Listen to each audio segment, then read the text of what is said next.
ఇవాళ మన బుక్కపట్నం చెరువు నుండి ఎంత అద్భుతంగా కనిపిస్తుందంటే సముద్రం మన ఊరికి వచ్చిందా అన్నంత ఆనందంగా కనిపిస్తుంది. చాలా బాగుంది.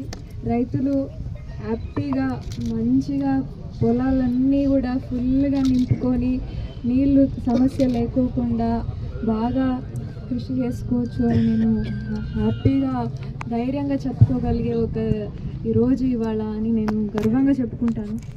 మన తెలుగుదేశం పార్టీ అధికారంలోకి వచ్చినప్పటి నుంచి మనం చూస్తూ ఉంటే రైతులకి కావాల్సిన అన్ని సదుపాయాలు అందించాలి అని ఎంతో కృషి చేస్తున్నారు.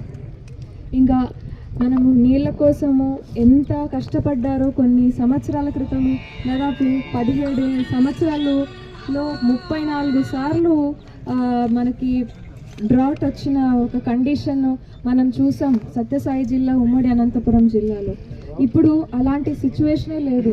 ఒక కొత్త కోస్తా రీజను, మన కోస్తాలో ఎలా అయితే బాగా పంటలు పండుతాయో అంతకంటే గొప్పగా ఒక అగ్రికల్చరల్ హబ్ లేదంటే హార్టికల్చరల్ హబ్గా మారే ఒక సిచ్యువేషన్ మన ఉమ్మడి అనంతపురం జిల్లా, సత్యసాయి జిల్లాలో కూడా కనపడుతుంది.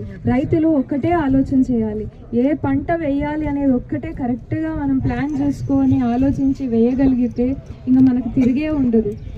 కరెక్ట్గా మీరు ఏ పంట వేస్తే మీకు మంచిగా లాభాలు వస్తాయి అనేది కరెక్ట్గా ప్లాన్డ్గా వేయవచ్చు. ఈ బుక్కపట్నం చెరువు లాగానే మిగతా అన్ని చెరువులు కూడా మంచిగా నీళ్ళతో కలకల్లాడాలి.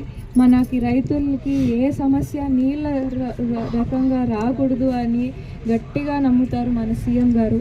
అవే మనకి చేసి చూపించే ఏకైక ప్రభుత్వం ఇది. మాటల్లో కాదు, చేసి చూపిస్తున్నారు. ఇవాళ ఇంత నిండుగా ఉండే చెరువు చూస్తుంటే నాకు కేరళనే గుర్తొస్తుంది. ఎందుకంటే మొన్న సీఎం గారు కూడా చెప్పడం జరిగింది, ఇంత బాగుంది, దీన్ని ఖచ్చితంగా టూరిస్ట్ స్పాట్గా మార్చాలి అనే ఉద్దేశంతో పుట్టపర్తి సత్యసాయిబాబా గారి శత జయంతి ఉత్సవాలకు వచ్చినప్పుడు ఆయన ఒక ప్లాన్ చెప్పారు.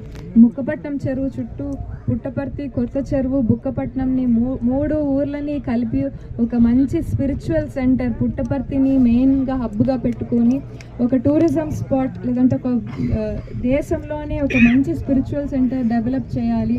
బుక్కపట్నం చెరువుని కూడా ఇంకా బ్యూటిఫై చేసి బోటింగ్ కానివ్వండి, ఇంకా జంగిల్ క్లియరెన్స్, ఇంకా అన్నీ కూడా ఇక్కడికి తీసుకురావాలి అనే ఆలోచనకి ఒక డిపిఆర్ తయారు చేయమని చెప్పడం జరిగింది మొన్ననే.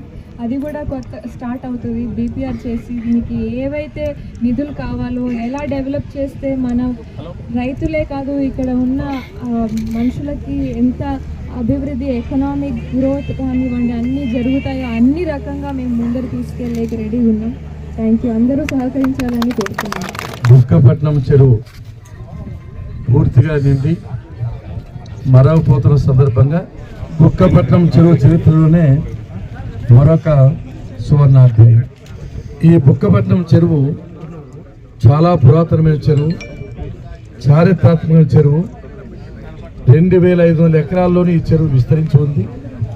ఈ చెరువు కింద ప్రత్యక్షంగా 3000 ఎకరాలు, పరోక్షంగా 10,000 ఎకరాల పైసలకు వ్యవసాయానికి ఉపయోగపడే విధంగా ఉంది. దీని కెపాసిటీ 0.5 టీఎంసీ.